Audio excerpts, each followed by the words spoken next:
Ya, Assalamualaikum warahmatullahi wabarakatuh. Salam sejahtera dan doa yang terbaik untuk kita semua. Selamat bergabung di webinar Hematology Cardiovascular Center yang tema Role of Intravascular Ultrasound PCI in Optimizing Outcome in Coronary Artery Disease yang didukung tata tertib webinar pada hari ini berikut. ID peserta dalam webinar ini harus menggunakan asli, bukan nama perangkat atau nama institusi. Semua peserta yang mengikuti webinar melalui Zoom dapat mengajukan pertanyaan melalui panel Q&A dengan menuliskan pertanyaan secara ringkas. E-sertifikat akan di-email bagi peserta yang mengikuti acara dari awal sampai berakhirnya webinar. SKP dari ID untuk peserta akan mendapatkan 2 SKP, pembicara 8 SKP, moderator 2 SKP, dan panitia 1 SKP. Selanjutnya, kami undang Dr. Diki Armin Hanafi sebagai spesialis jantung dan pembuluh darah yang akan memimpin webinar pada hari ini. Kepada Dr. Diki, kami persilahkan.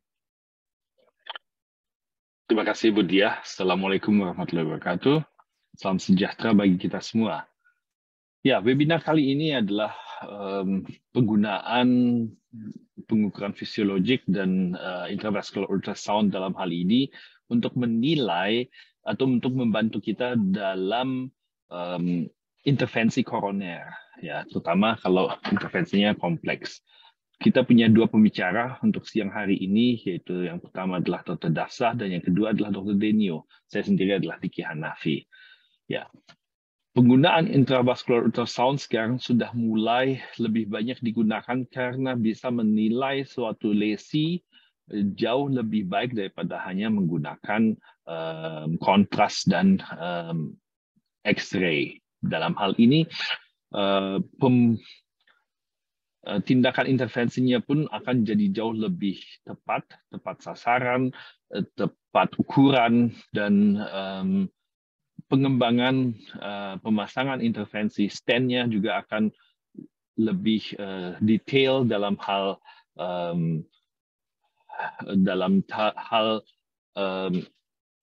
stand-nya sudah cukup mengembang atau tidak. Hal-hal tersebut dari berbagai studi memang menunjukkan bahwa penggunaan imaging untuk jadi advanced imaging untuk PCI meningkatkan keberhasilan PCI dan yang utamanya adalah jangka panjang. Untuk mempersingkat waktu, saya mau bisa ditampilkan mungkin CV dari Dr. Dafsah sebagai pembicara kita yang pertama. Nah, Dr. Dafsah, ya, kita bisa lihat di sini adalah interventional cardiologist dan juga intensivist di heartologi, ya, cardiovascular center. Dan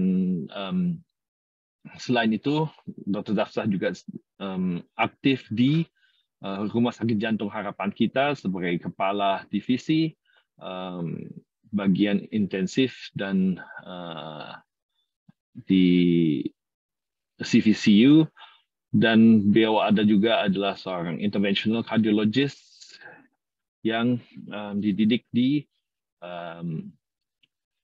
Australia, ya, sebagai fellowship waktu itu. Ya, Dr. Dafsah akan bicara mengenai penggunaan intravascular ultrasound terutama di lesi kompleks penyakit jantung koroner. The role of IVUS guided on complex PCI. Waktu dan tempat saya persilahkan Dr. Dafsah.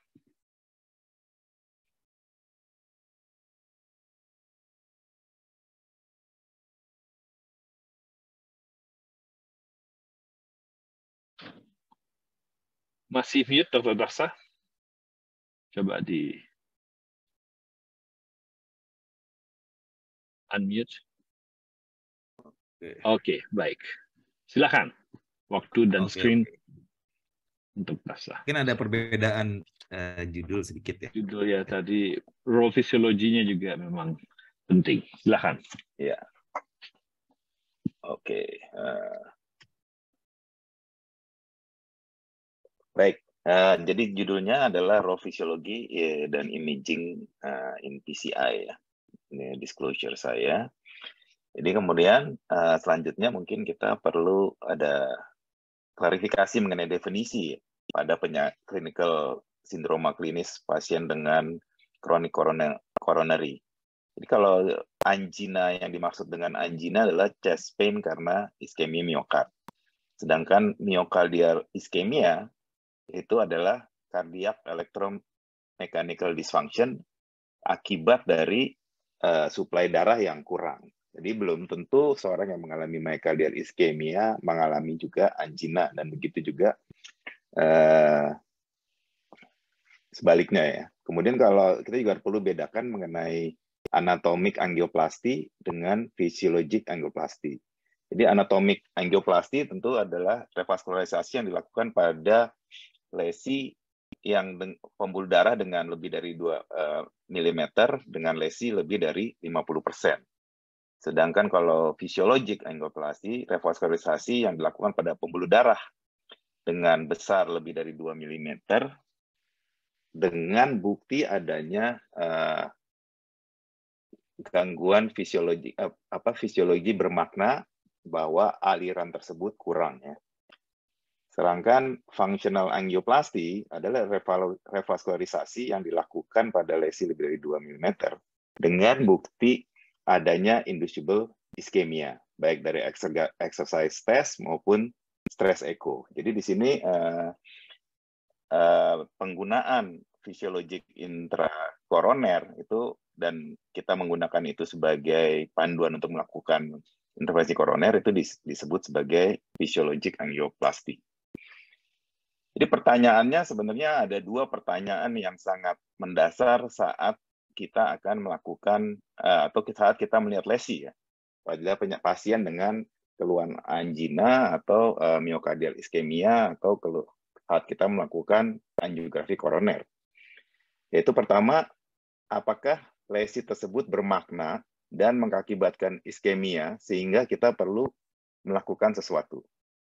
Kemudian bila jawabannya bahwa kita perlu lakukan sesuatu, bagaimana dengan tindakan yang kita lakukan? Apakah tindakan PCI yang kita lakukan telah dioptimalisasi ya? Kenapa ini penting? Karena ini contohnya ya. Misalnya jadi contoh, kita lihat di LAD mid, mungkin Anda bisa lihat ada lesi yang moderat. Kemudian pasiennya ada keluhan yang kadang-kadang juga nggak khas angina ya. Kita lakukan dan kita lihat pembuluh darah seperti ini. Jadi pertanyaannya tentu apakah penyempitan tersebut yang menyebabkan angina atau itu yang bermakna. Kenapa pertanyaan ini penting? Karena dari studi RCT sebelumnya mengenai revaskularisasi, perbandingan antara revaskularisasi dengan medical therapy, baik itu yang CABG maupun PCI. Jadi ada beberapa ya, yang MES2 itu bandingkan antara CABG, PCI dengan medical therapy, plus CABG atau PCI. Kemudian plus medical therapy ya. Yang kalau COURAGE bandingkan antara PCI dan medical therapy. Semuanya berawal dengan angina CCS 23. Kalau yang COURAGE 3, sedangkan pada BARI 2 pada pasien yang mempunyai keluhan klasik angina dan bukti adanya iskemia disertai FFR kurang dari 75 dibandingkan antara CABG, PCI dengan medical therapy. Begitu juga pada FEM2 menggunakan FFR dengan batasan 0,8. Sedangkan iskemia itu yang menentukan dia perlu mendapat revaskularisasi adalah pemeriksaan inducible stress non-invasif. Kalau kita lihat semuanya dari segi outcome itu baik CABG maupun PCI tidak memperbaiki mortalitas. Begitu juga pada kejadian MI itu benefitnya terlihat pada pasien yang menjalani CABG pada studi MAS2 tahun 2007. Kemudian untuk RR itu adalah repeat revaskularisasi. Jadi repeat revaskularisasi tentunya kalau sudah dilakukan tindakan menurun. Dan yang sepertinya yang paling bermanfaat adalah penurunan keluhan angina pada tindakan revaskularisasi. Mungkin kita juga perlu lihat bahwa pada pasien yang pada studi yang anginanya tidak bermakna perbedaannya, seperti pada FAME2 ya, ini terlihat bahwa ini yang baru crossover-nya 51%, maksudnya pasiennya akhirnya ujung-ujungnya dilakukan PCI juga ya. Baik, ini ada studi yang landmark ya. Ada 3 studi menggunakan FFR dalam mengguide suatu PCI. Ada DEVER, FAME, dan FAME2.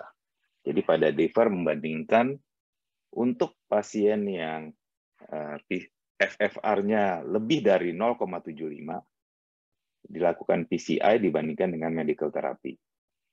Kemudian untuk FAME yang dibandingkan adalah PCI yang stenosisnya lebih dari 50% dilakukan PCI, dibanding dengan yang stenosisnya 50%, PCI-nya di-guide dengan hasil FFR, yaitu PCI dan medical. Jadi yang PCI-nya nanti dipakai sebagai PCI yang di-guide dengan FFR, dipakai sebagai komparator pada pasien yang di PCI. Sedangkan pada FAME2 yang dilihat adalah pada pasien yang FFR-nya di bawah 0,8 ya, 80%. PCI sama medical. Jadi summary-nya kita bisa lihat bahwa dari segi MI tidak ada yang berbeda bermakna ya. Untuk kejadian gabungan death, MI, urgent PCI.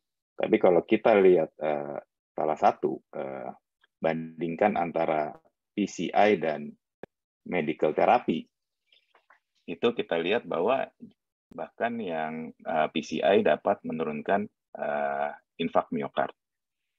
Sedangkan PCI dibanding registry adalah yang dilakukan PCI tanpa guiding, ya, itu mortalitasnya, jadi hazard rasionya lebih rendah ya. Jadi apa sih FFR? Jadi perlu diketahui bahwa dia mengukur tekanan ya. Perbedaan tekanan di aorta dengan distal dari lesi, seperti pada S itu ya. Itu perbedaannya gimana? Jadi FFR 0,9 atau 90 itu sama aja dengan ada maksimal flow-nya itu 90%. Sedangkan FFR 0,8 maksimal flow-nya tuh 80%. Jadi maksimal flow perbandingan antara di sebelum stenosis dan sesudah stenosis.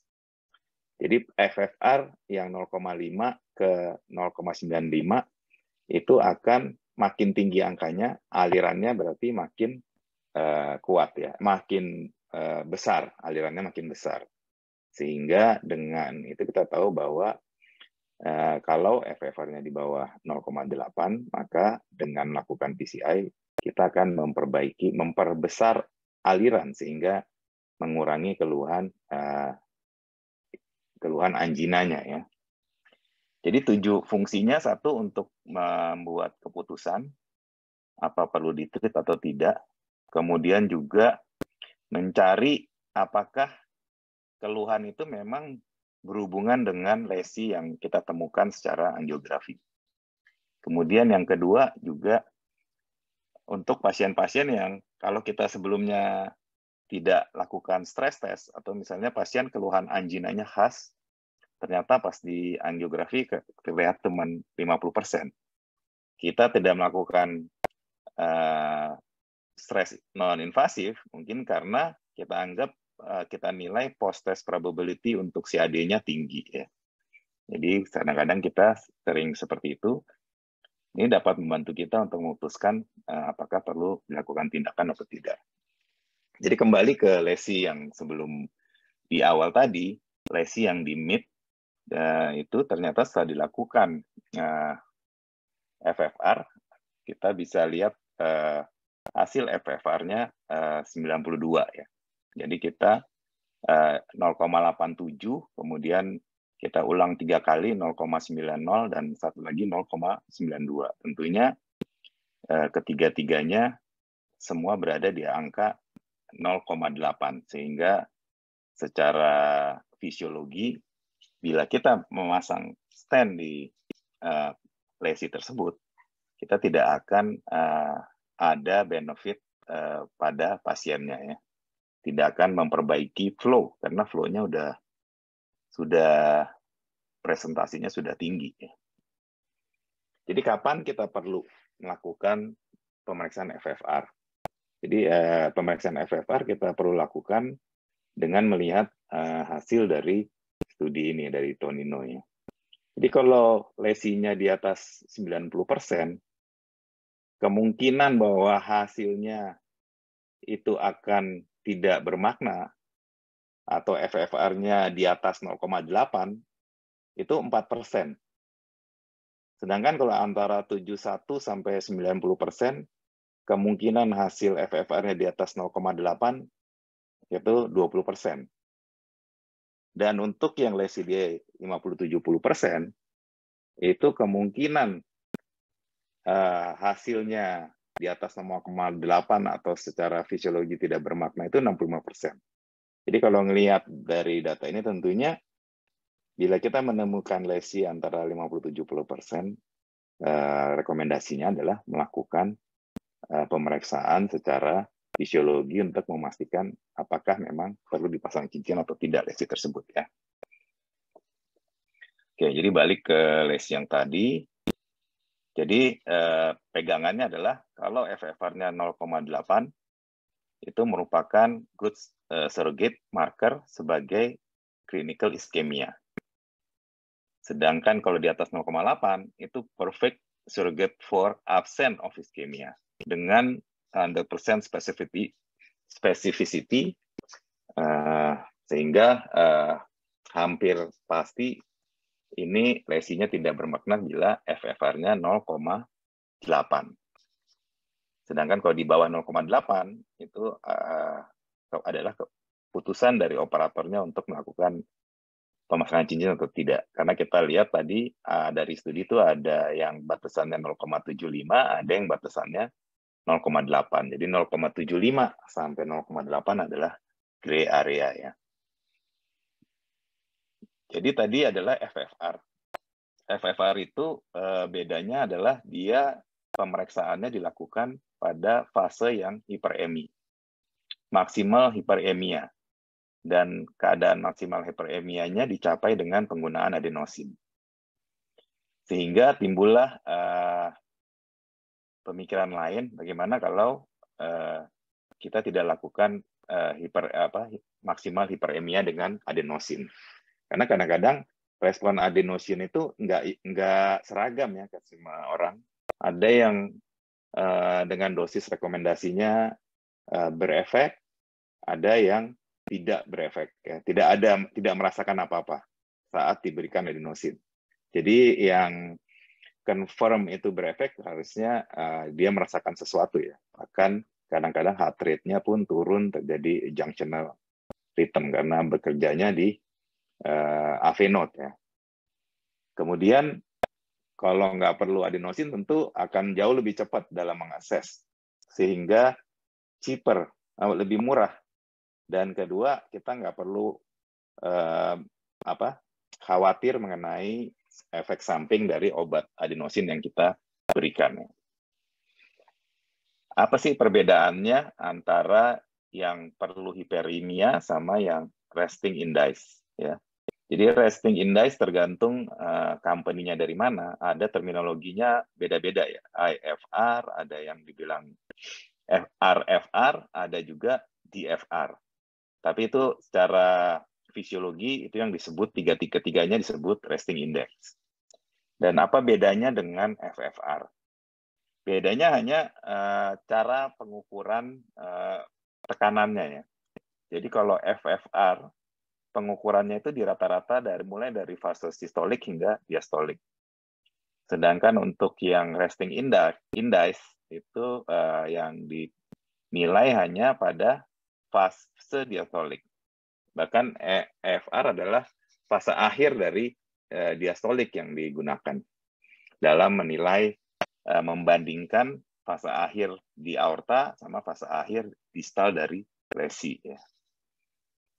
Dan kalau kita lihat bahwa penilaian dengan dari studi IRIS ini memperlihatkan bahwa penilaian resting index baik dengan IFR, RFR, dan DFR itu angkanya akan konsisten dengan FFR. Hanya batasnya aja yang sedikit berbeda. Bahkan dilihat dengan bagaimana perbedaannya ini dari registry Sweetheart bila kita melakukan analisanya menggunakan IFR dan FFR. Dari sini kita lihat bahwa selama setahun perbedaan tersebut tidak bermakna antara kedua kelompok. Jadi IFR dan FFR adalah sama efektifnya. Jadi kapan kita gunakan IFR dan tentunya kapan kita juga perlu gunakan FFR. Ya. Ini contohnya. Jadi ini adalah bila lesinya antara 40-90 pada yang non-ACS, kita bisa langsung cek IFR. Kalau pasiennya simptom atau invasive testingnya konsisten dengan iskemia, kita lihat hasil IFR-nya berapa. Kalau dia di bawah 0,89, berarti kita bisa hampir pasti itu bermakna dan hasilnya konsisten dengan pemeriksaan FFR. Jadi IFR 0,89 itu sebanding dengan FFR 0,8.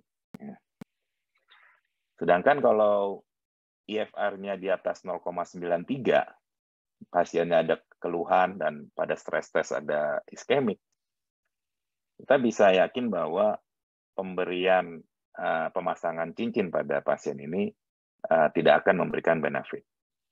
Jadi sebaiknya yang ini adalah rekomendasinya adalah optimal medical therapy.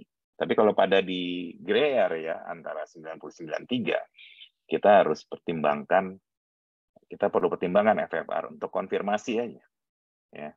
Apakah lesi tersebut benar tidak bermakna atau tidak. Kadang-kadang soalnya hasilnya beda. Jadi yang hasilnya beda, bila pasiennya ada simptom, kalau ketemu IFR-nya antara 0,9 sampai 0,93. Tapi kalau misalnya kita lihat, ini kok kayaknya nggak konsisten temuannya dengan apa yang kita lihat. Ya. Misalnya simptomnya ada, tapi testingnya tidak konsisten dengan iskemia. Ya. Jadi ini lihat lagi FFR-nya. Ini perlu untuk yang ragukan seperti ini adalah gunakan IFR bila hasilnya 0,86 sampai 0,89. Ya.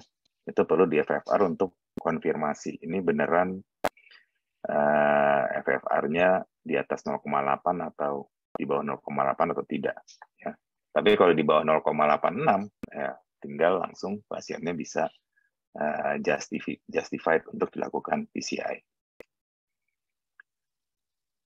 Jadi pada pemeriksaan studinya Tonino ini memperlihatkan pada pasien yang trivessel disease, ya, kadang-kadang setelah di FFR itu kesimpulannya berbeda. Ya. Jadi pasien-pasien yang dengan trivessel disease ternyata setelah di IFR hanya 14% yang benar-benar trivessel disease. Sebagian besar jadinya two vessel disease. Bahkan ada 34% yang kelihatannya tadinya trivessel ternyata secara fungsional hanya satu pembuluh darah yang bermasalah. Jadi kalau seperti ini tentunya akan ada benefit buat pasien. Satu, kita bisa hindari pemasangan 4 stent prosedur dari 10 orang. Kemudian juga kita bisa menghindari tindakan CABG dari 10 orang yang dengan trivessel yang kita periksa. Selanjutnya adalah gimana kita cara optimize PCI. Setelah kita sudah bisa menilai bahwa lesi tersebut memerlukan revaskularisasi dan kita putuskan untuk lakukan PCI, jadi kita harus mengoptimize hasil PCI. Karena tadi kita lihat di awal bahwa revaskularisasi itu benefitnya lebih banyak hanya angina, ya. Tidak sama mungkin menghindari kejadian lebih rendah untuk infak miokard pada frame 2, ya. Jadi saat performing PCI tentu kita harus tanya ke diri kita apakah kita menginginkan hasil yang akut saja atau pingin hasil PCI kita itu awet long term. Jadi kalau ingin awet long term, intravascular imaging mandatory, ya. Terutama bila lesinya panjang di atas 28 mm. Lesi bifurkasio, lesi kalsifikasi, dan juga lesi CTO. Jadi gimana kita tahu bahwa hasil kita udah optimal? Karena kita harus lihat ke dalam pembuluh darah bahwa cincin tersebut telah terpasang dengan di daerah yang normal ke normal. Atau kalau nggak ada yang normal, paling tidak plaque burden-nya kurang dari 50%. Kemudian setelah terpasang pun kita bisa lihat bahwa minimal stent area-nya itu lebih dari 5,5. Atau kalau kita lihat average-nya itu tidak lebih kecil dari reference 80% dari reference. Misalnya reference areanya 10 mm square itu MSA-nya masih di atas 80 mm square. Itu berarti masih acceptable dan long term. Kemudian juga dilihat dari pinggir proksimal dan distal dari stent yang telah kita pasang. Apakah ada stent edge dissection atau ternyata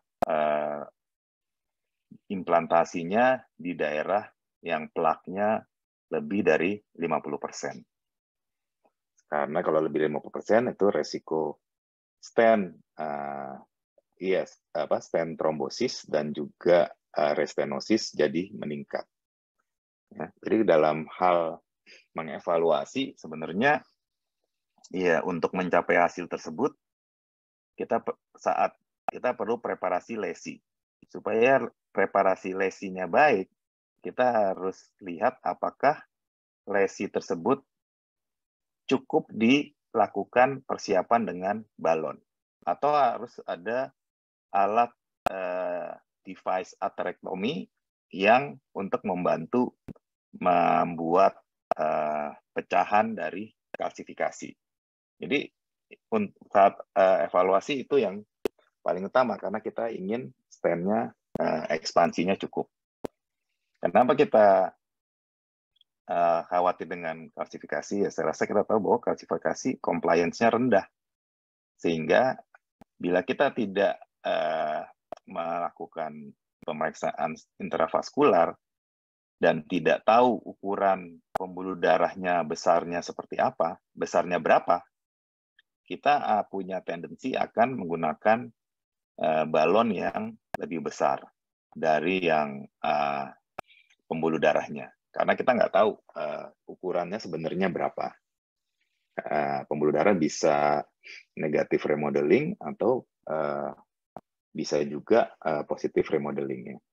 Dan penggunaan balon yang oversize, balon dan stent yang oversize, itu mempunyai resiko untuk terjadinya perforasi. Ya. Jadi gimana kita interpretasi image ya? Saya kita akan lihat saat intravaskular itu akan melihat 3 layer ya, 3 lapisan. Pertama adventitia yang gambarnya ada paling luar sedikit hipoekoik. Kemudian ada lingkaran kayak cincin yang hipoekoik hitam itu adalah media ya.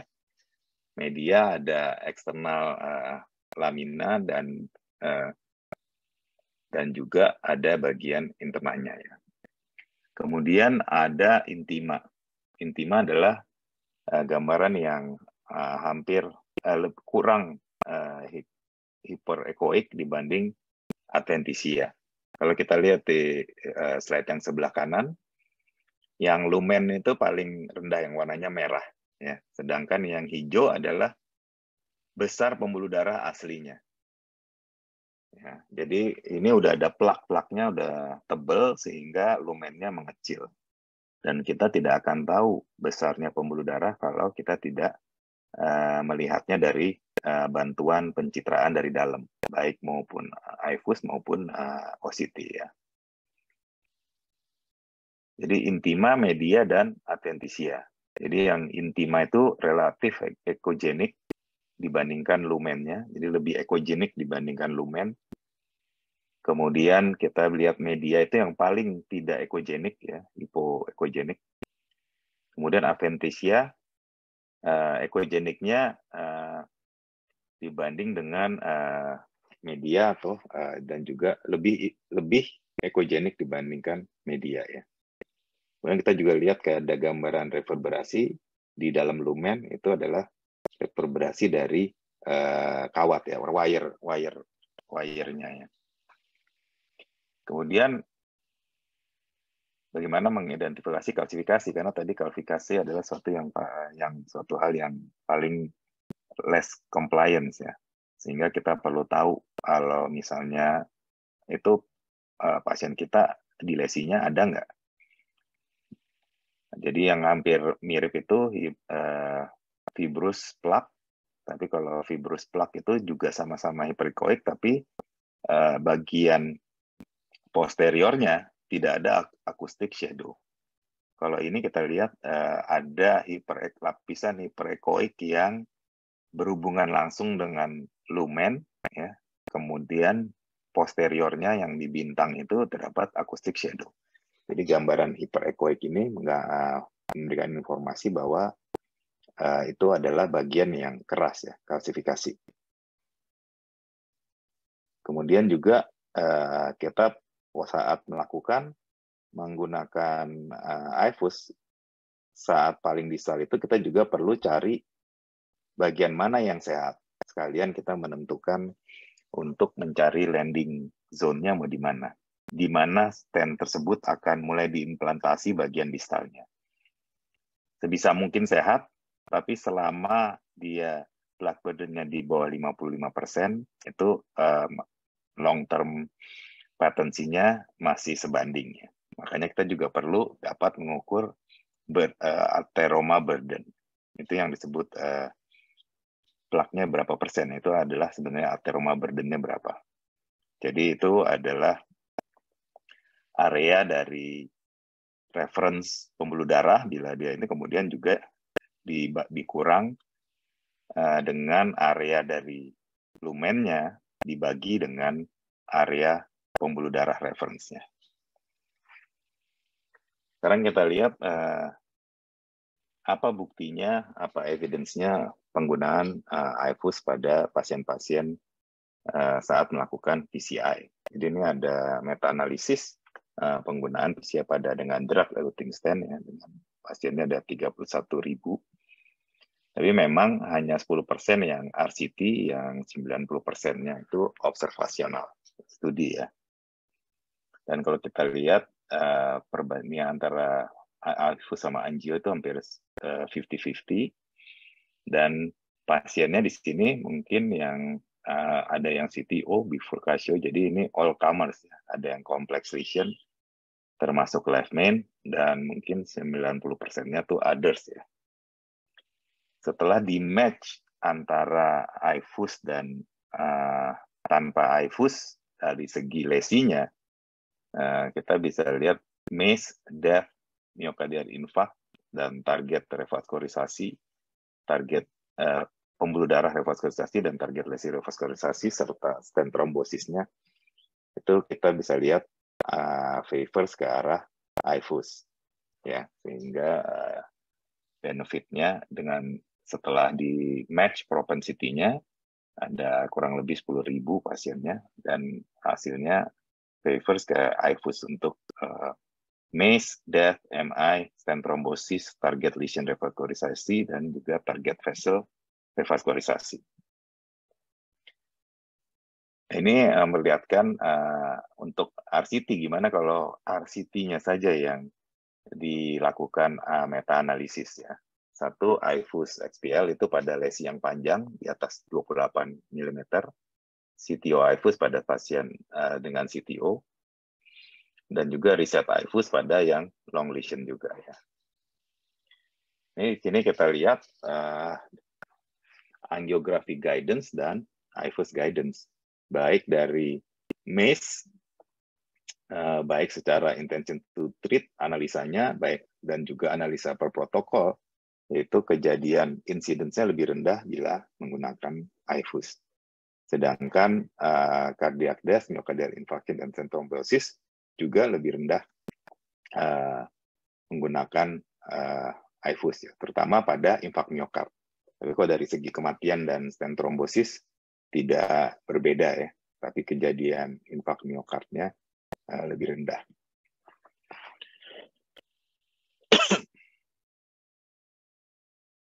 Jadi kalau kita lihat dari RCT, ini hanya berlaku pada lesi yang kompleks, yang panjang, dan juga lesi yang CTO ya, benefit penggunaan iFuse ini ya.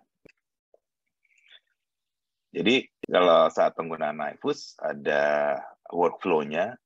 Jadi yang pertama saat iFuse kita harus menentukan proximal sama distal landing zone.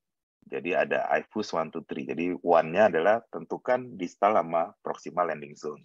Sebisa mungkin adalah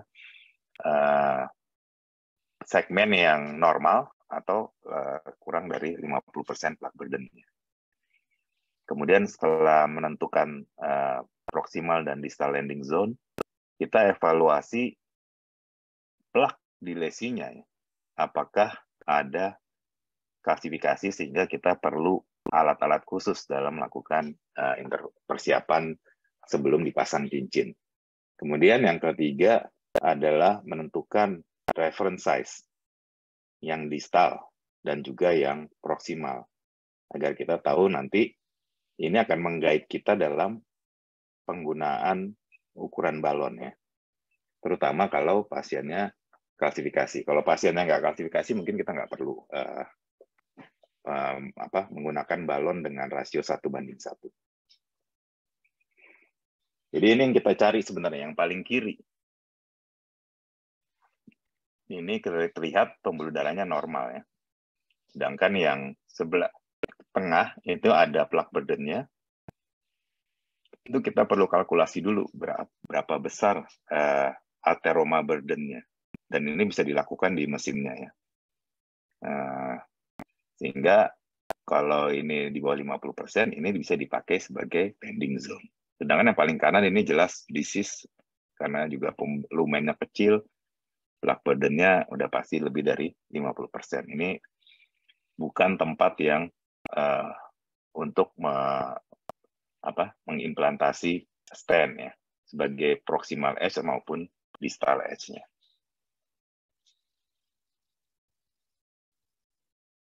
Oke, kemudian saat mengakses, tadi kembali lagi kita perlu akses morfologinya. Ini lebih banyak lipid, kalsium atau fibrosis. Ya. Terutama concern-nya antara kalsium dan fibrotik. Karena yang fibrotik itu punya tendensi, compliance-nya juga kurang tadi kita lihat, sehingga punya tendensi recoil. Ya. Sehingga persiapannya juga perlu dipertimbangkan. Oke.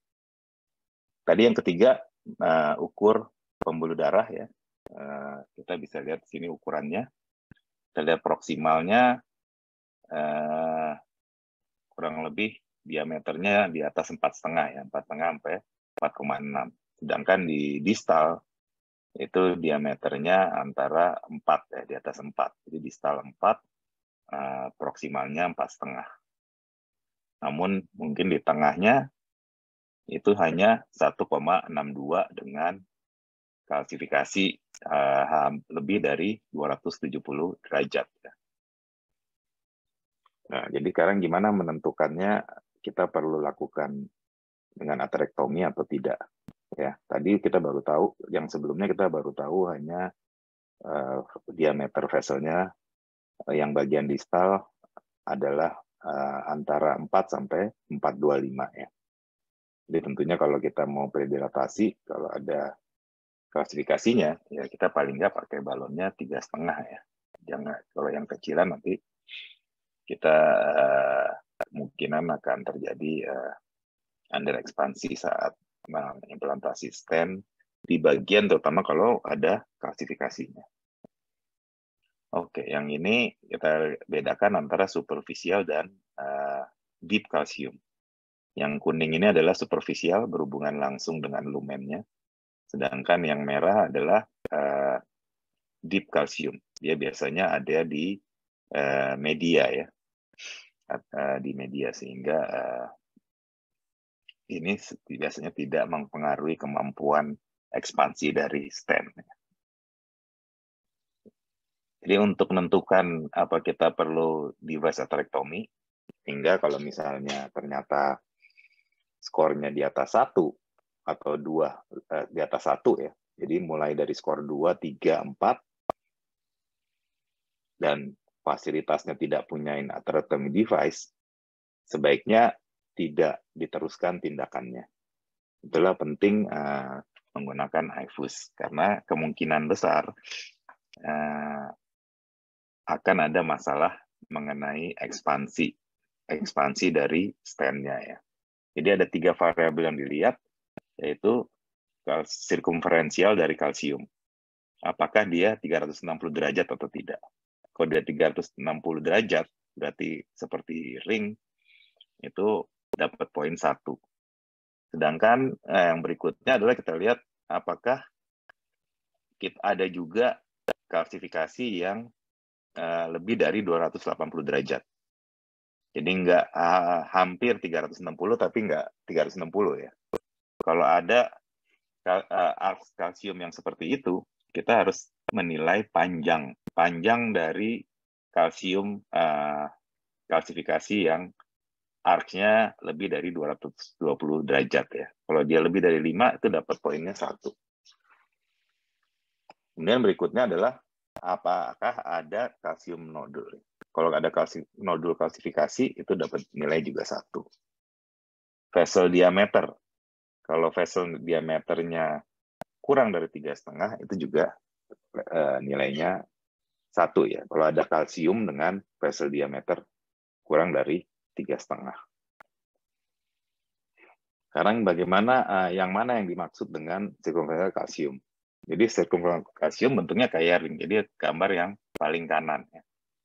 Kalau kita bagi 4, itu semuanya ditemukan gambar hiperechoic ya, di permukaan berhubungan langsung dengan lumennya. Sedangkan yang ketiga dari kiri, itu kita lihat nggak persis ring kalsifikasi, tapi lebih dari 270 derajat. Dan yang lebih dari 270 derajat kalsifikasinya ini, kita perlu nilai seberapa panjang sih dengan cara yang ada di bawah ini ya. Kalau misalnya dia lebih dari 5 mm panjangnya, ya ini perlu atherectomy device. Kemudian calcified nodule. Apa yang disebut calcified nodule adalah lesi hyperechoic, biasanya konveks ya, ke dalam, menonjol ke lumen. Kemudian leading edge-nya yang di lumen itu irregular. Dan kalau kita lihat seperti ini, dan tentunya karena ini klasifikasi, posteriornya hypoechoic ya, nggak ada acoustic shadow belakangnya. Nah ini yang disebut calcified nodule. Ini adalah yang paling sulit dilakukan preparasi ya. Kemudian vessel diameter, ya sekarang tinggal kita ukurnya aja. Jadi ada kadang-kadang beda operator akan mengukur beda ya, tergantung seberapa agresif atau konservatif operator tersebut. Kalau operatornya sangat agresif, dia akan mengukurnya referensinya adalah eksternal ke eksternal. media ya, yang hijau itu, garis yang hijau. Tapi kalau yang konservatif adalah referensinya lumen. Tapi kita nggak mau sebesar lumen, apalagi kalau pasiennya ada plaque burden ya. Tentunya yang diukur adalah reference ya. Jadi reference itu pasti normal atau plaque burden di bawah 50%.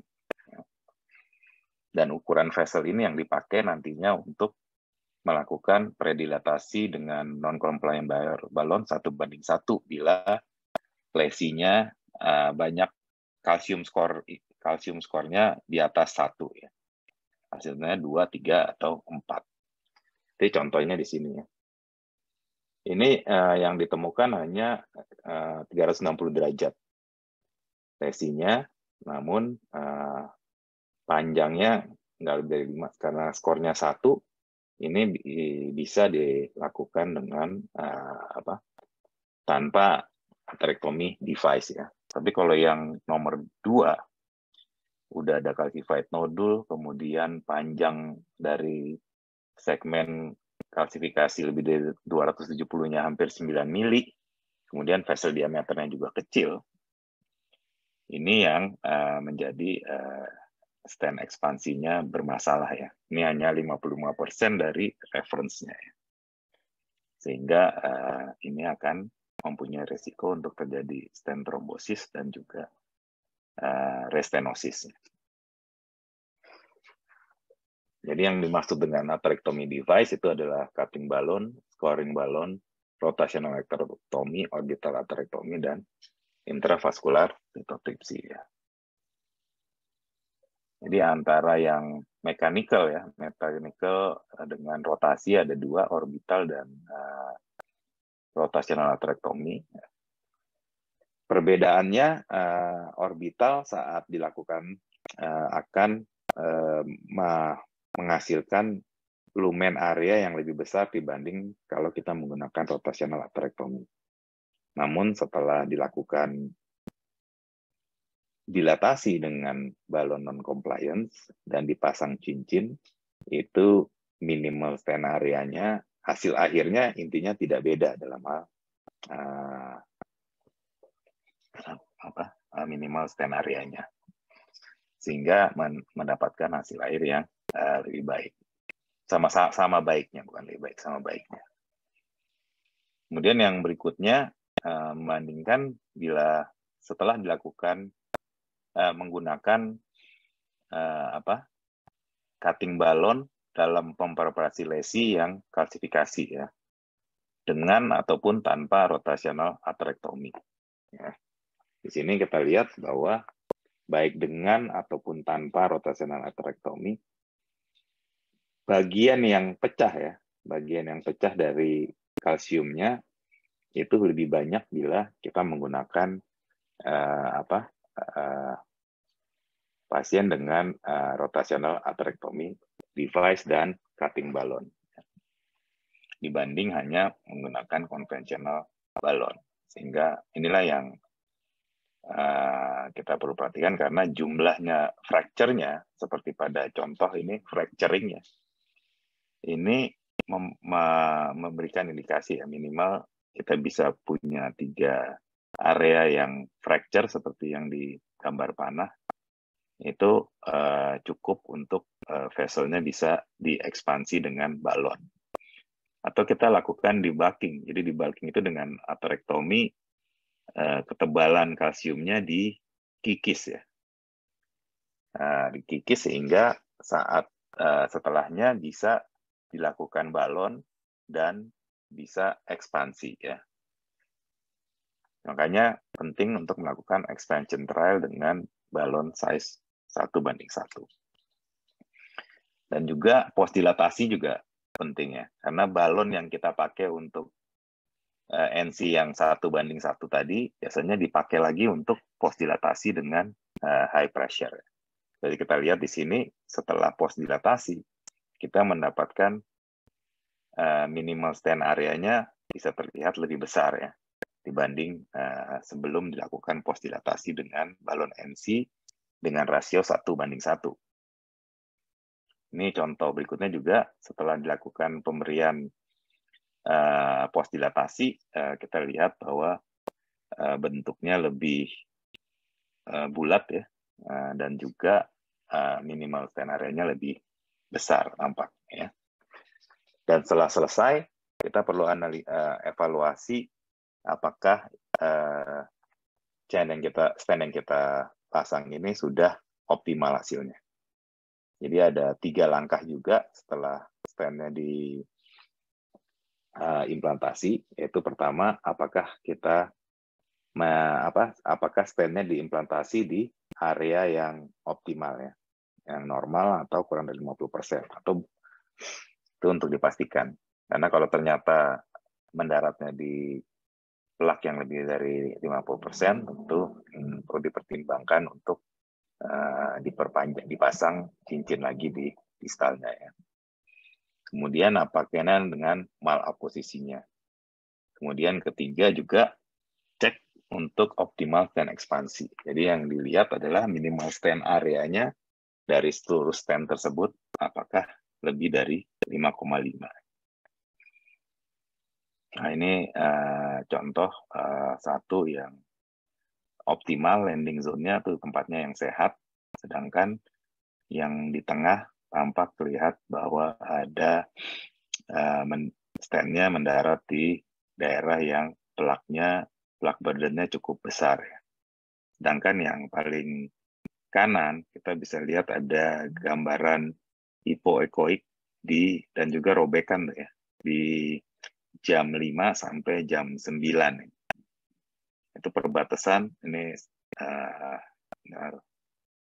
Nah ini stand-nya setelah ke distal kita lihat, atau ke proksimal kita lihat ada bagian yang hipoekoik dan ada robekan. Jadi ada hubungan antara lumen dan rongga di belakang stand.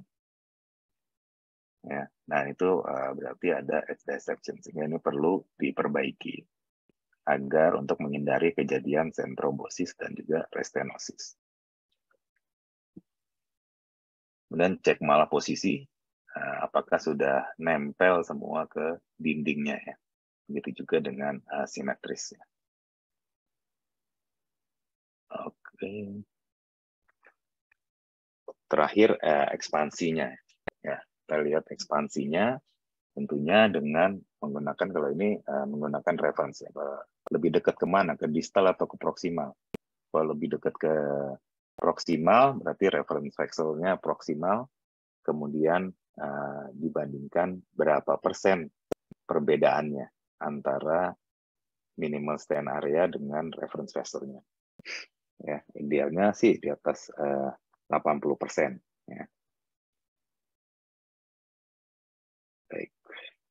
Jadi take home message-nya adalah IFUS PCI adalah merupakan intravascular imaging yang penting untuk menghindari stand under ekspansi dan optimalisasi PCI yang akan mentranslate ke durabilitas jangka panjang dan mortalitas yang lebih rendah. Sedangkan untuk sebelum untuk evaluasi sebelum dimodifikasi dilakukan balon, IFUS 123 melihat reference proksimal dan distal sehingga menentukan panjangnya cincin yang akan dipasang, morfologi dan juga ukuran reference size-nya. Dan setelah melakukan evaluasi awal ini, kita perlu memastikan bahwa kalsium skornya tidak lebih dari 1. Ya. Karena kalau lebih dari 1, dia perlu atherectomy device. Sedangkan pre-stenting, kalau ininya kalsifikasi, ya kita perlu pastiin ada crack ya, minimal 3, dan lakukan expansion trial balon. Jadi kalau misalnya pasien yang nggak kalsifikasi, tentunya setelah predilatasi bisa langsung dilakukan pemasangan stand-nya. Post-stenting, konfirmasi dengan kembali lagi dengan IFUS 123 ya, dengan workflow-nya, satu dilihat stand edge-nya, lihat malaposisi, apakah ada malaposisi, kemudian pastikan stand expansion-nya optimal. Demikian, terima kasih. Saya kembalikan ke Dr. Diki. Baik, terima kasih Dr. Dafsa. waktunya memang agak panjang, terus saya nggak tega menghentikan karena cukup menarik presentasinya, jadi saya kasih waktu lebih. Cuma sayangnya nanti Terima diskusinya akan lebih pendek. Oke, kita selanjutnya lanjut ke pembicara berikutnya. Mohon ditunjukkan CV-nya. Oke, Dr. Denio Hijab adalah interventional cardiologist juga, ya, yang edukasinya di Jerman, ya. Di sana belajar selain kardiologi juga interventional cardiology, dan saat ini adalah seorang konsultan kardiologis di Heartology Cardiovascular Center. Ya, pendidikannya mulai dari Berlin di Charité, kemudian Benjamin Franklin, kemudian lanjut ke Brandenburg, dan terakhir di Bielefeld sebagai interventional cardiologist. Dan kembali ke Indonesia, adaptasi di Adam Malik di USU, ya, Medan, dan sejak 2016 kembali di Indonesia dan akhirnya bergabung juga di Heartology. Dr. Denio Hijab akan menunjukkan beberapa kasus mengenai fisiologi dan imaging, dalam hal ini fokusnya juga intravascular ultrasound. Silahkan Denio, waktu dan screen saya persilahkan.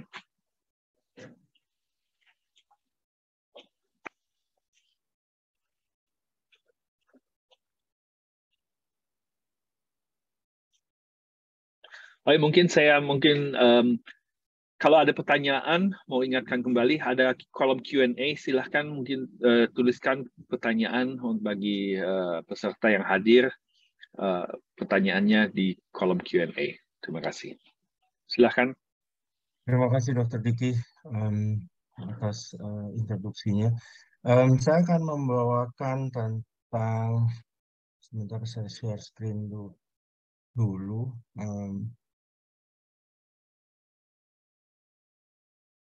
Oke. Apakah slide saya terlihat? Kelihatan, ya. Ya, terima kasih. Baik, saya akan mulai. Saya akan membawakan beberapa kasus untuk membahas, atau kita membawa setelah tadi mendapatkan dari Dr. Darsa pengenalan dan juga cara-caranya. Saya akan mencoba untuk membawakan kasus-kasus kami di Heartology untuk kita bisa bahas bersama. Saya rasa kita akan lewatkan saja ini mekanisme imaging dan fisiologi yang tadi.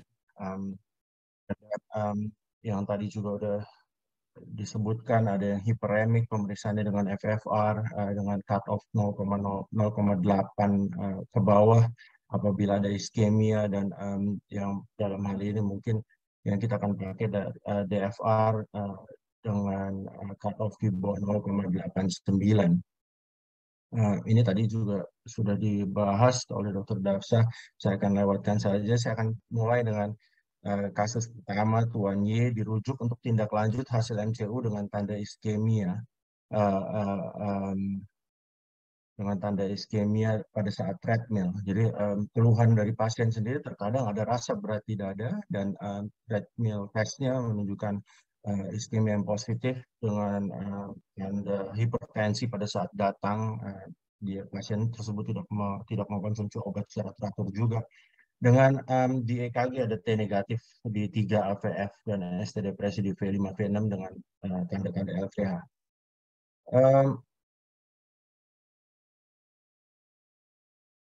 Ini adalah angiografi yang kita lakukan pada pasien tersebut. Di sini kita bisa lihat di sini kita bisa lihat angiografi dari LCA-nya dengan LAD tanpa stenosis yang berarti, ya. Kemudian ini juga dengan LCX ada aterosklerosis tanpa stenosis berarti. Tapi kemudian kita melakukan yang kanan, dan kita melihat adanya stenosis di PDA.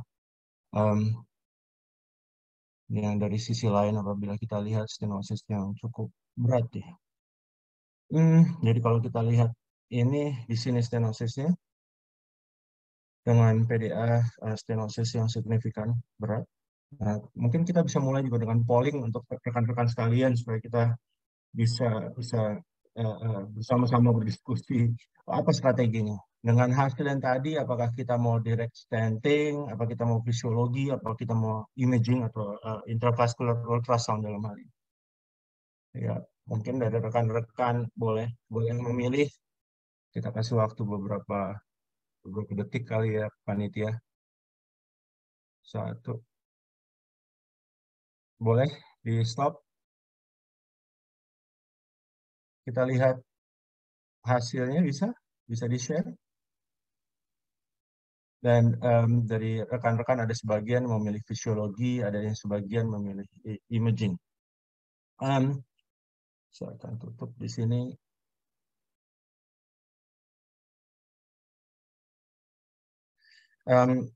Dalam kasus ini kami melakukan IFUS imaging. Kenapa nggak fisiologi? Karena kalau dilihat dari beratnya stenosisnya itu kalau kita mundur sedikit kita lihat hampir di sini sudah hampir hilang. Jadi kami memutuskan untuk melakukan IFUS. Ya seperti yang tadi Dr. Dev tunjukkan, ada 1, 2, 3-nya adalah untuk menentukan how long, plaknya, terus kemudian ukurannya. Ya, di sini kita lakukan IFUS dimulai dari daerah yang distal daripada stenosis, kemudian di daerah stenosis, dan yang ketiga di proximal daripada stenosis. Jadi kalau kita lihat di sini, ini adalah video berjalannya. Jadi distal ini masih ada stenosis di bawah. Ini adalah landing zone yang kita pilih kurang lebih. Ya di sini kita bisa lihat makin sempit, dia di sini yang paling sempit penyempitannya dengan kalsifikasi, dan ada juga dengan ateromanya, dan ini adalah bagian dari proximal yang lebih ke sehat ya. Kemudian dari sini kita bisa melihat bahwa minimal lumen area yang kita temukan adalah 1,76 mm persegi. Jadi dengan distal reference-nya ukurannya 2,08 dikali 2,21 mm dengan ada plak dan di sini sekitar 29%. Kemudian di area proximalnya itu sekitar 3,01 sampai 3,39. Saya hilangkan.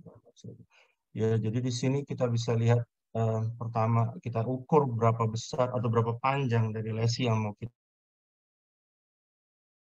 tangani. Di sini ada bagian yang fibrotik, ada bagian yang calcified dengan acoustic shadow-nya, dan di sini bagian yang sifatnya lipidik. Dan kita tentukan dari distal reference-nya di 2,44 sampai 2,62 dan proximal 3,7 sampai 4,0. Ya, ini dengan adanya minimal lumen area 1,7 kita putuskan untuk melakukan intervensi, dilakukan dengan predilatasi dan kemudian dipasang drug eluting stent 2,25 dikali 22 mm. Yang tadi Dr. Dasar juga sudah jelaskan, saya skip untuk waktu. Dan ini adalah hasil angiografi post stenting. Ya. Ini adalah hasil angiografinya yang post stenting. Mungkin kita bisa buka lagi ke rekan-rekan dengan polling lagi, panitia tolong. Is it good enough? Tolong dibantu rekan-rekan, apakah menurut rekan-rekan dengan gambar yang tadi itu setelah angiografi, setelah stenting itu gimana? Mungkin bisa kita lanjutkan?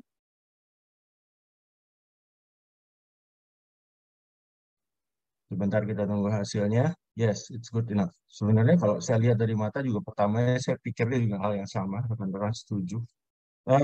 Kemudian kita lakukan IFUS lagi post stenting. Di sini kita lihat ternyata dari di bagian distal yang kita pasang itu masih ada belum benar-benar optimal untuk kita taruh.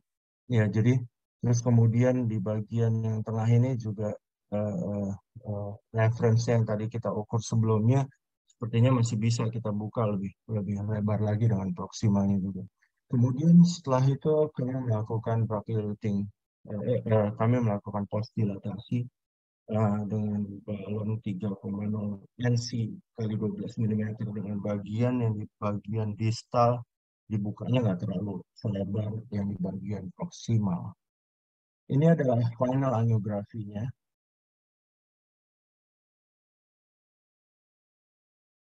Ya, kalau dilihat secara visual menurut saya nggak gitu kelihatan bedanya dibanding yang sebelumnya. Tapi sesudah kita lakukan, kemudian kita lakukan final IVUS, tadinya dia 2,01 sampai 2,04, kita bisa buka sampai di sekitar 2,24 sampai 2,39 di bagian distal.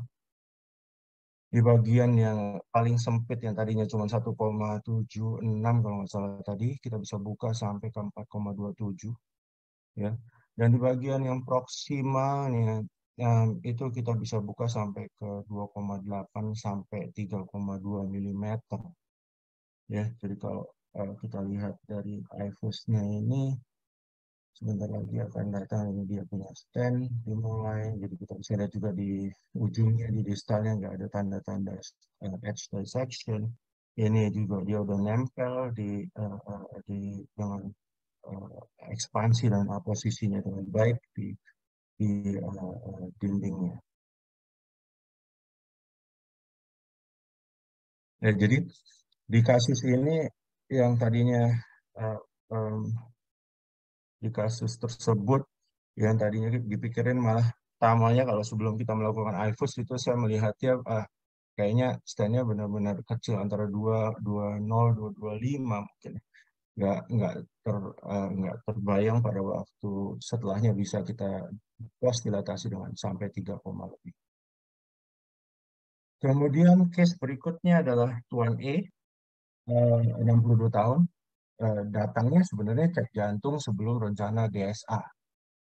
Jadi pasiennya ini bulan April 2022 mengalami stroke hemoragik dengan hemiparesis sisi kanan, direncanakan untuk DSA, dievaluasi pada saat sebelum dilakukan DSA, dilihat pompa jantungnya 43% sehingga diminta untuk pemeriksaan lanjut terlebih dahulu.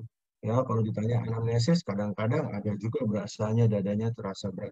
Dia ada riwayat PCI di tahun 2003 dan 2006 tanpa kontrol yang benar-benar teratur karena pasiennya juga tinggal di daerah ya, tensinya juga tidak begitu tidak terkontrol dengan 170/84.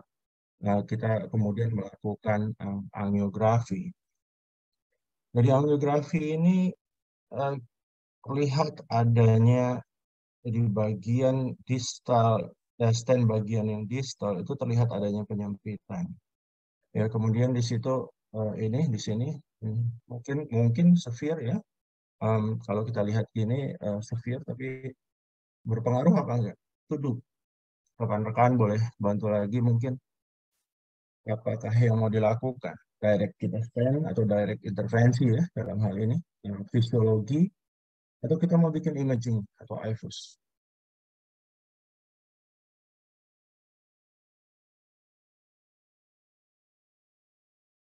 Boleh ditunjukkan panitia? Oke. Pada saat itu kami melakukan sebentar ya.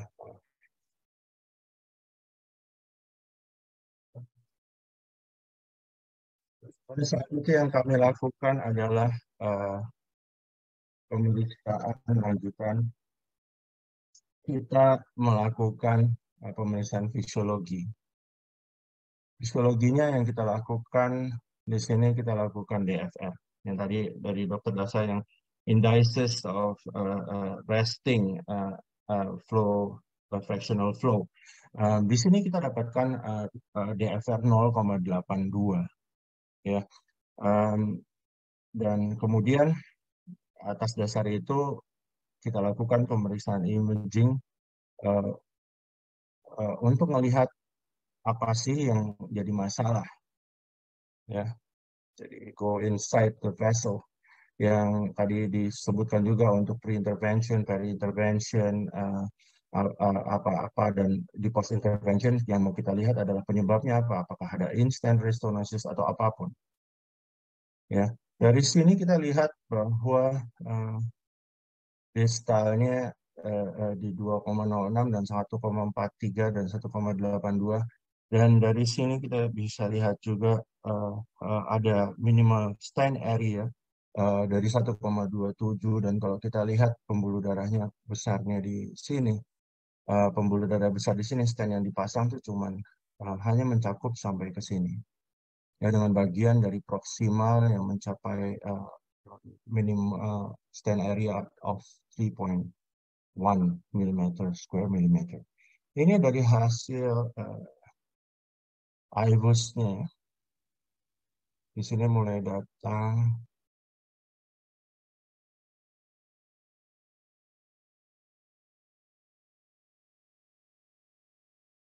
ya, jadi bagian yang sempit dengan klasifikasi cukup banyak, tadi lebih dari 180 derajat.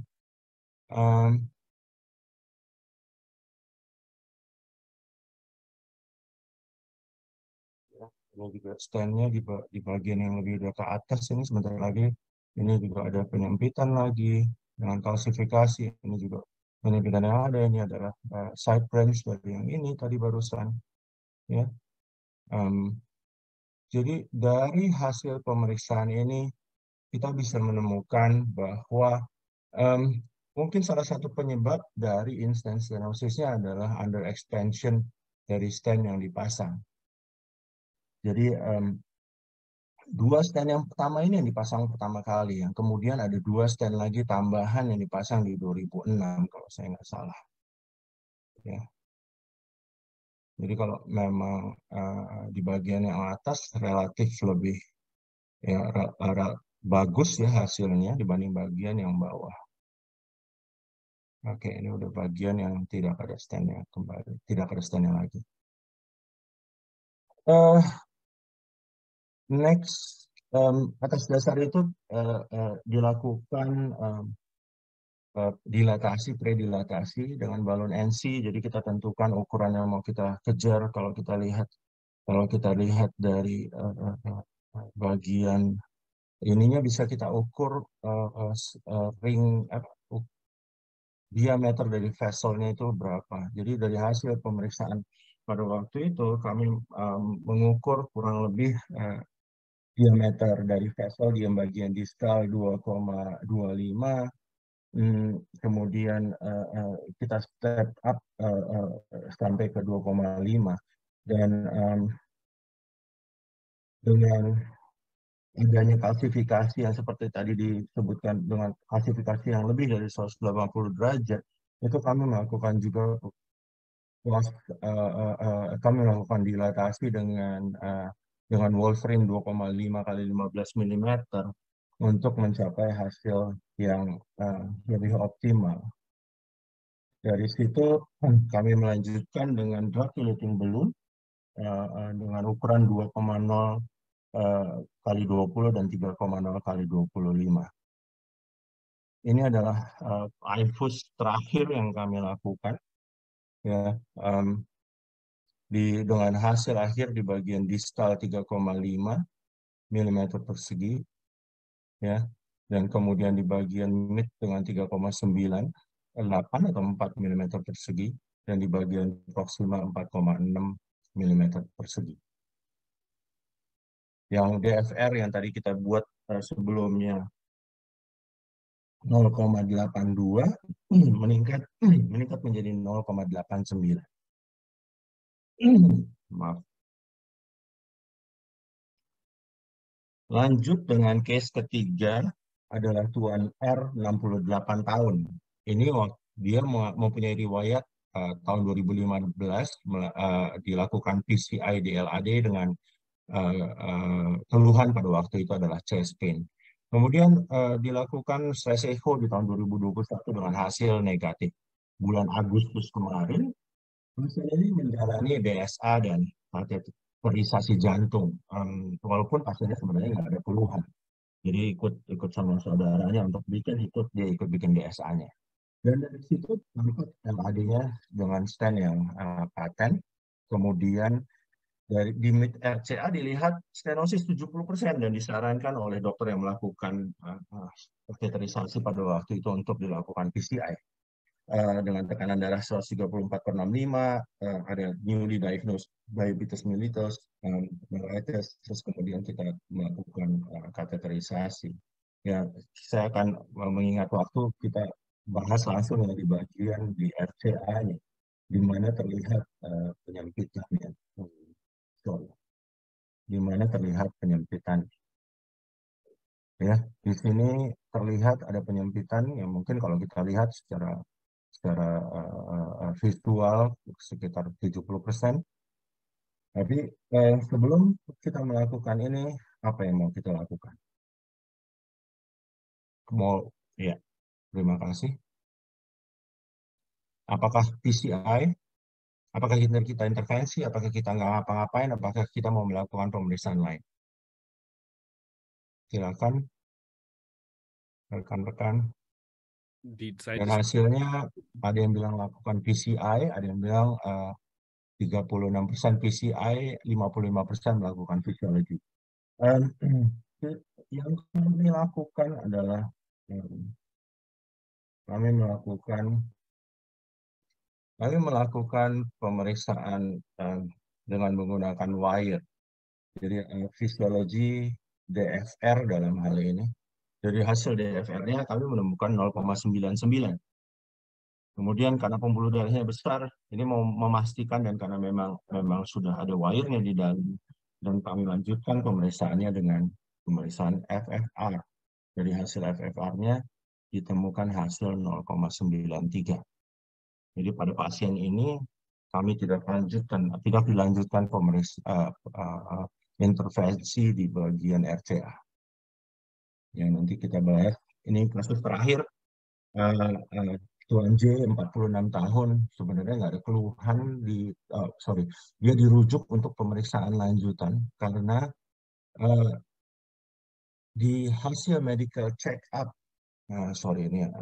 di hasil medical check up di 1 bulan sebelumnya tampak hasil treadmill test yang dengan iskemia yang positif. Apakah itu benar-benar positif? Tertulisnya sih ada borderline positif. Pasiennya sendiri tidak ada keluhan, tetapi dia punya riwayat CT scan kardiak dengan penyempitan 40-50% di RCA. Dan atas dasar itu dilakukan pemeriksaan lanjutan. Ya, jadi di yang kanannya malah nggak ada apa-apa, nggak ada penyempitan yang berarti, bukan nggak ada apa-apa, nggak ada penyempitan yang signifikan, ya. Tapi di LTX-nya kita bisa lihat ada penyempitan di sekitar sini, ya, di bagian distal. Kira-kira apa yang mau kita lakukan, rekan-rekan? What would you do? Apakah langsung kita intervensi? Apakah kita lakukan pemeriksaan fisiologi dan imaging? Hasilnya kita lihat fisiologi di 48%. Itu yang kita lakukan juga. Dari hasil fisiologinya, kita menemukan DFR dengan wire sampai ke ujung sini, itu angka DFR-nya 0,99.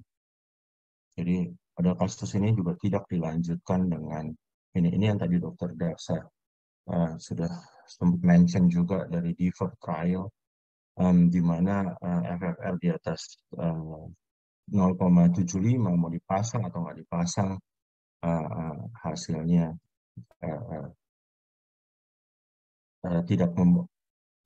yang tidak dipasang pun nggak apa-apa, ya. Jadi ini adalah pasien kita.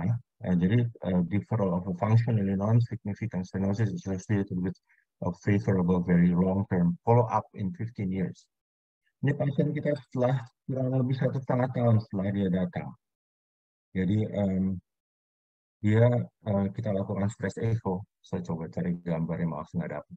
Tapi tidak ditemukan target heart rate tercapai, tidak ditemukan adanya regional wall motion abnormalities, dan pasien juga sampai sekarang stabil. Terima kasih, saya rasa itu aja. Oh, sorry, ada summary-nya. Summary-nya adalah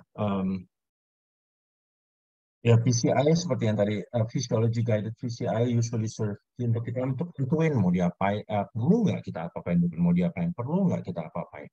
Dan kemudian IFUS guided, kalau dari ini take home message-nya adalah untuk mengoptimalisasi hasil outcome daripada PCI itu tersebut. Dan dan untuk mencegah refleks okulostenotik, ya, jadi nggak semua yang sempit itu harus diintervensi. Terima kasih. Ya, vielen Dank, Denio. Terima kasih. Oke, presentasi yang sangat menarik. Kita lanjutkan ke diskusi. Saya lihat ada satu pertanyaan dari Alexander Wijaya. Ya, salam sejawat dari Jerman. Terima kasih untuk Pak Jenda untuk mengundang. Salam untuk senior saya di Charité dari Berlin, di Dr. Denio. Excellent presentation, Dr. Dafsa. Pertanyaan singkat, kalau FFR, jadi pertanyaannya ke Dr. Dafsa ini, kalau FFR tidak patologis tapi stres MRI atau stres ekopatologis, apakah akan reconsider untuk PCI? Silahkan Dr. Dafsa.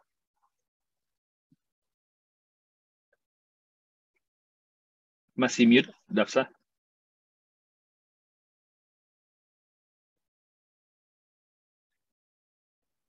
Terima kasih pertanyaannya, Dokter. Apa? Alexander. Terus siapa? Hah? Alexander Wijaya. Oh, Alexander Wijaya ya. Terima kasih pertanyaannya. Jadi pertanyaannya saya refresh ya. Jadi kalau ada pasien dengan bukti iskemia dari stress test, MRI maupun echo, terus saat kita lakukan pemeriksaan ternyata tidak ditemukan, tidak bermakna ya. Jadi mungkin pertama tadi kita belum pernah bahas mengenai kita harus yakin dulu pemeriksaannya benar ya. Jadi contohnya mungkin seperti ini. Jadi yang merah itu kan aorta. Wave aorta itu kita harus melihat ada dicrotic notch ya. Kalau dia nggak ada dicrotic notch, itu kemungkinan besar wedging kateternya, sehingga kesannya jadi value-nya jadi salah ya. Beda sama yang sebelah kanan, ini kasusnya sama, cuman yang kanan kita lihat wave-nya lebih bagus nih, ada dicrotic notch-nya, jadi terlihat signifikan. Jadi kalau memang ada bukti iskemia, terus kita lihat FFR-nya di atas 0,8, ya kita pastiin bahwa hasil wave-nya itu reliable untuk diinterpretasi. Kalau ternyata reliable, mungkin ini adalah kasus yang pertama ada angina atau tidak. Karena kita lihat tadi iskemia trial, itu iskemia yang lesinya bermakna, stress test-nya positif, tapi ternyata di PCI sama tidak di PCI, outcome-nya sama aja. Yang beda hanya frekuensi anginanya. Terus kalau misalnya yang baru nih, yang ejection fraction-nya rendah, revive BCS 2 ya, ejection-nya di bawah, ejection fraction di bawah 35%, terlihat viable di 4 segmen, dan kemudian dilakukan PCI sama optimal medical therapy, hasilnya juga sama aja. Jadi mungkin yang paling threshold yang paling rendah untuk melakukan PCI, kalau dari saya adalah adanya keluhan angina. Tapi kalau misalnya ada keluhan angina dan tidak terlihat bermakna dan ada gambaran iskemia, ya kita mungkin perlu menilai bahwa kemungkinan besar masalahnya bukan di pembuluh darah epikardial, pembuluh darah mikrovaskular ya, karena sekarang kita juga tahu bahwa angina itu tidak saja disebabkan oleh pembuluh darah epikardial, bisa saja mikrovaskular, sehingga mungkin untuk pasien tersebut yang perlu berikan adalah obat-obat yang bekerja di mikrovaskular ya. Ya, itu Dr. Diki. Baik, terima kasih Dr. Dafsa, cukup jelas ya. Ada pertanyaan lanjutan untuk Dr. Denyo dari Dr. Alexander Wijaya. Untuk kasus 3, kapan lagi dilakukan evaluasi stenosisnya?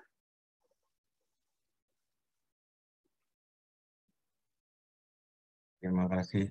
Halo Alex, bertemu lagi udah sekian lama. Sudah virtual. Terima kasih buat pertanyaannya. Saya dulu saya ingat waktu kita masih pendidikan di center itu, apalagi kalau dia pasiennya adalah pasien studi apa gitu ya, dan termasuk dari studi setiap 6 bulan atau 1 tahun itu akan di kateter ulang. Apakah itu harus? Saya rasa enggak ya. Itu mungkin bagian dari protokol dari studinya.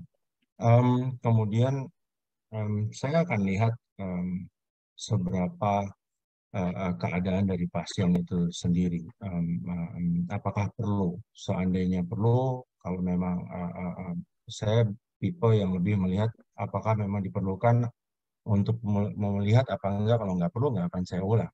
Tapi kalau memang diperlukan untuk diulang, saya akan melihat tergantung dari keluhan, tergantung dari hasil pemeriksaan yang lainnya, dan kemudian dalam waktu 1 tahun untuk melihat apakah hasilnya ada perburukan atau tetap baik apa tidak. Segitu sih, Dr. Alex. Terima kasih, Dr. Diki. Oke, thank you. Ya, saya ada pertanyaan nih untuk, ini ada satu lagi pertanyaan untuk Dr. Dafsa. Dari Dr. Heru Waskito. Untuk kasus stenosis 50-70%, apakah tetap diperlukan pemeriksaan fisiologis sebelum keputusan PCI atau tidak? Sebenarnya ini sudah dijawab dari presentasinya, tapi nggak apa-apa. Silakan, Dr. Dafsa. Ya, jadi tergantung keluhannya lagi ya. Keluhannya angina atau enggak. Ya, kalau ada angina yang khas 50-70%, ya tadi kalau kita lihat dari siapa tuh hasilnya Tonino punya ya. Kalau dia 57% tuh ada 65% yang ntar FFR-nya ternyata di atas 0,8. Jadi kalau 57% kan tanggung. Mungkin pertanyaan berikutnya, kalau stenosisnya 50-70%, kita mau pakai IFUS atau mau pakai FFR? Dulu tuh belum ada jawabannya. Tapi kalau sekarang sih kayaknya ada, kayak kasusnya Dr. Denio tadi itu, yang RCA ya, yang 50-70%. Yang hanya di RCA, adanya di MID ya. Jadi kalau kasus seperti itu, kalau berdasarkan ini studinya kan flavor study ya. Jadi kalau misalnya lesinya di mid seperti kasusnya Dr. Denio tadi, mungkin pilihan pertamanya adalah FFR karena hasil studinya memperlihatkan bahwa FFR pada lesi yang moderat seperti itu dan letaknya di proksimal dan mid,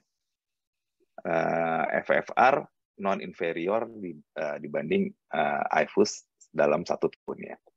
Hanya yang di grup IFUS pada kenyataannya pemasangan cincinnya lebih tinggi. Jadi kita bisa mengurangi pemasangan cincin dengan hasil outcome yang sama. Jadi kalau nanya ke saya bahwa ini 50-70%, balik lagi pemeriksaan apa yang sudah dilakukan sebelumnya. Kalau misalnya keluhannya angina, di eko saat nggak pakai stres saja udah berapa? Udah ada hipokinetik, ya kemungkinan besar saya akan pasang cincinnya. Tapi juga tidak menutup kemungkinan masalahnya di mikrovaskular ya. Oke. Demikian. Terima kasih. Baik, terima kasih Dr. Dafsa. Karena waktu terbatas, saya mungkin ada satu pertanyaan untuk Dr. Dafsa juga. Ini tadi ngomong sedikit mengenai atrektomi ya Dr. Dafsa. Ya. Ada yang baru nih mengenai shockwave. Udah sempat ada ya tahu mengenai shockwave? Hah? Ya, shockwave, apa shockwave? Shockwave lithotripsy, intravascular lithotripsy. bagaimana hasil studi yang sudah dipublish saat ini? Apakah sempat ada lihat mungkin presentasi? Terus terang saya belum lihat ya hasil lithotripsy. Cuman dari profilnya lithotripsy bulky. Kemudian kedua mungkin ya benefitnya lithotripsy kalau pada pemasangan cincin yang suboptimal karena preparasinya nggak bagus ya. Jadi ternyata klasifikasinya udah berada di belakang stand. Mungkin itu yang paling, kalau saya lihat paling bermanfaat. Tapi atau sama vessel-vessel yang besar ya, kayak di left main mungkin ya. Tapi mungkin kalau yang di distal, ya karena belum ada barangnya, jadi saya nggak terlalu ini untuk belum sempat baca studi yang baru-barunya. Oke. Baik, mungkin pertanyaan terakhir untuk Dr. Denio ya. Kalau lesi panjang dengan ya kita ukur dengan IFUS, dia diameternya sangat bervariasi untuk yang sehat di distal dengan sehat di proksimal. Taruhlah di proksimal 40, tapi di distal tinggal 2,0 diameternya ya. Tapi tapi panjang lesinya 38 gitu. Lebih baik pakai single stand. Kalau single stand berapa ukurannya? Atau lebih baik multiple stand, taruhlah 2 stand gitu untuk lesi panjang di mana jump antara proksimal ke distal yang sehat itu cukup jauh ininya. Iya, Dr. Diki, terima kasih. Kalau kita mesti lihat juga dari stand yang mau kita pakai, saya rasa, dan dari ukuran itu sangat penting, dari perbedaan jump dari 2,0 misalnya ke 4,0. Apabila kita mau pakai satu single stand, pertanyaannya adalah stand itu kalau yang paling kecil itu bisa nggak dibuka sampai ke ukuran yang proksimal. Karena stand-stand masing-masing stand itu juga ada ukuran-ukurannya ya. Jadi dari dalam hal itu kalau jamnya terlalu besar, saya sendiri lebih prefer untuk memakai multiple stands yang kita buat tapering sizingnya sehingga mencegah terjadinya perforasi. Jadi mengingat dari stand-nya juga seberapa besar proksimalnya itu penting untuk kita lihat sebelum kita melakukan post dilatasi. Begitu Dr. Diki. Oke, baik. Nah, waktu juga lah mesti kita akhiri ya diskusi ini. Ada satu lagi tuh Dr. Diki dari Dr. Heru. Terima kasih pertanyaan Dr. Heru buat Dr. Denio. Oh ya, baru kebaca nih. Sport cardiologist. Apa rekomendasi screening kesehatan jantung peserta lomba lari maraton 42 km atau mungkin lebih? Silahkan, Denio. Ya, apa yang dilakukan? Iya, apa yang mau dilakukan ya? Ini saya juga baru-baru nyari-nyari lagi karena kalau dulu dari ada kok tiba-tiba saya lupa nama persatuan dari Amerika untuk sport cardiology. Jadi di tahun 2016 punya rekomendasi itu masih ada dilakukan screening. Tapi kalau nggak salah mereka baru keluarin yang baru, dan yang baru itu udah nggak dilakukan lagi sebenarnya untuk orang yang mau pertama kali mau lari. Tapi kalau untuk atlet itu tetap ada screening yang harus dilakukan dan tetap teratur dilakukan mengingat kejadian-kejadian yang ya kemarin pemain sepak bola dari Denmark ya Bang Diki ya, itu yang tiba-tiba jatuh terus kemudian setiap kali, bahkan kalau kita cari itu di hampir setiap maraton bisa ada kejadian ada apa-apa. Saya ingat dulu kalau kita di Berlin ada Berlin Marathon tuh setiap hari itu setiap center harus sediain satu tempat tidur untuk Berlin Marathon. Saya ingat banget. Dan tapi kalau kita lihat London Marathon selama dia 100 tahun kalau nggak salah, itu hanya kejadiannya baru 12 sampai saat ini. Jadi kalau dilihat secara keseluruhan apakah sport itu membunuh, Sebenarnya enggak ada juga meta-analisis yang atau bukan meta-analisis, ada juga observasi di atlet-atlet elit dari Tour de France itu juga menunjukkan bahwa mereka mempunyai mereka punya usia hidup yang lebih panjang. Jadi saya secara pribadi kalau ditanya untuk maraton perlu enggak, saya akan lihat pertama usia, yang kedua ada keluhan apa enggak, yang ketiga ada penyakit-penyakit lain apa enggak, apakah perlu di screening, nggak ada salahnya untuk di screening. Screeningnya apa kira-kira, Den? Apa? Screeningnya Yang apa? dipilih apa akhirnya? Oke. Kalau screeningnya yang pertama yang kita akan lihat adalah echo. Kalau saya bilang kalau belum pernah di echo, kemudian EKG dan treadmill ya. Jadi kemarin saya juga baru ada pasien dia mau ikut London Marathon bulan November ini kalau nggak salah, London Marathon.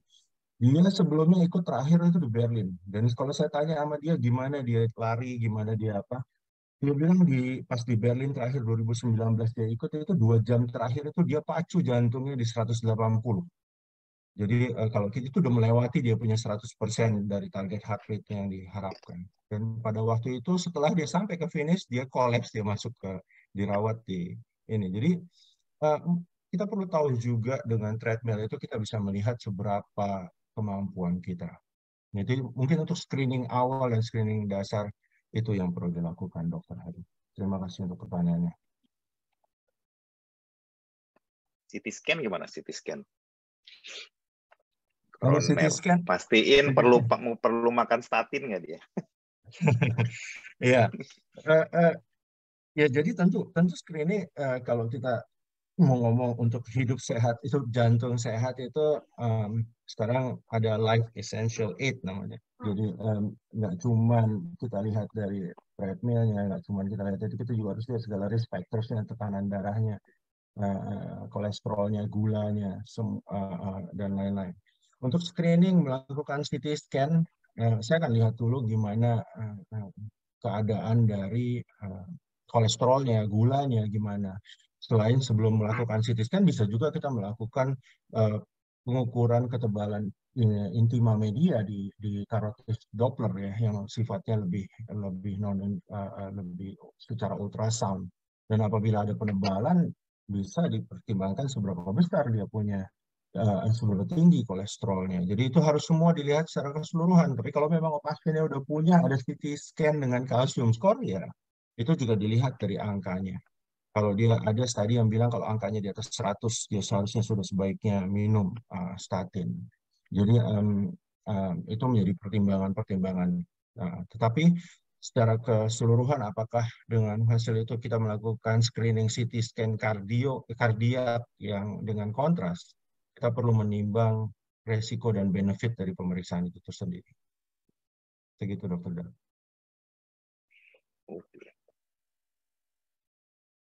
Wah, Baik, nambah lagi terima kasih. pertanyaannya.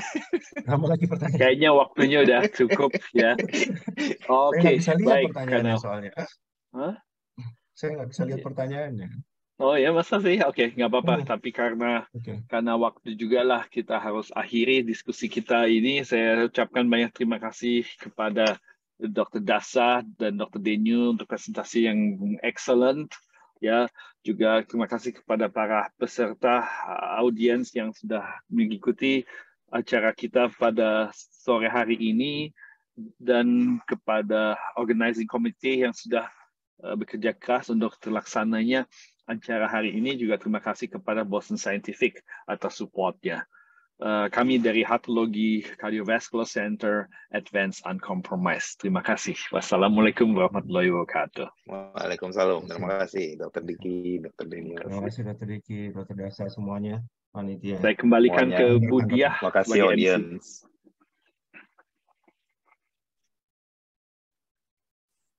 Baik, terima kasih kepada seluruh narasumber, moderator, dan sponsor pada acara webinar pada hari ini. Dan saya ucapkan terima kasih juga kepada seluruh peserta yang telah meluangkan waktu untuk mengikuti webinar dengan Heartology pada jika ada kesalahan, baik dalam pengucapan kata maupun teknikal. Semoga webinar pada hari ini memberikan manfaat bagi kita semua, dan sampai jumpa pada kegiatan webinar berikutnya. Selamat siang. Wassalamualaikum warahmatullahi wabarakatuh. Waalaikumsalam. Ya.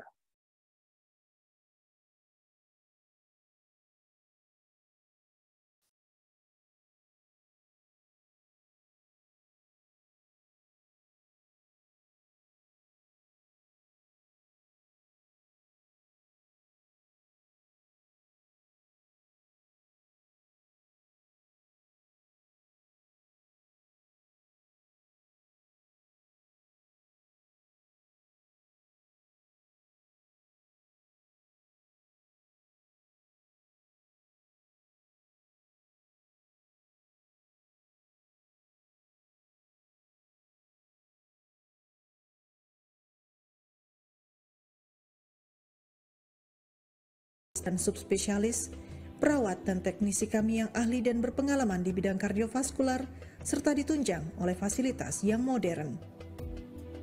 Dipimpin oleh Dr. Dafsa Arifah Yuzar, tim dokter Heartology memiliki pengetahuan, keahlian, dan pengalaman yang luas, serta merupakan key opinion leader di bidangnya masing-masing. Semua dokter berpraktik full-time, sehingga Anda bisa bertemu anggota tim setiap saat. Dengan bekerja di dalam tim, dokter bisa memberikan jalan keluar yang komprehensif untuk setiap masalah kardiovaskular yang Anda alami.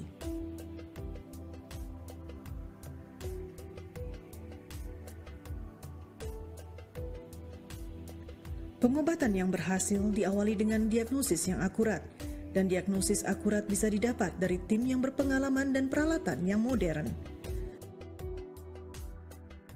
Fasilitas elektrokardiogram atau EKG, ekokardiografi, treadmill, cardiac MRI, dan CT scan modern tersedia lengkap di Heartology, sehingga Anda akan mendapatkan hasil komprehensif dengan cepat dan akurat.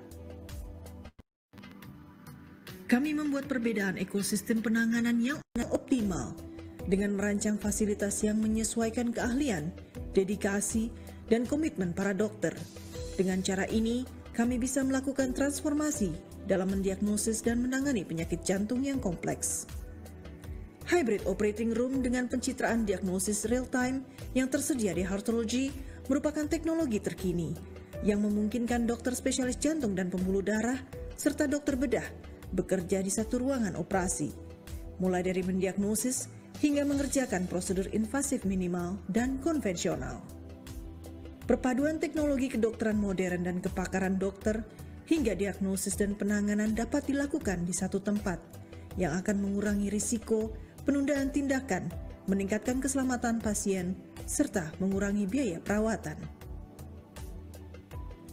Heartology Cardiovascular Center, Advance, Uncompromised. Kami ada khusus untuk Anda.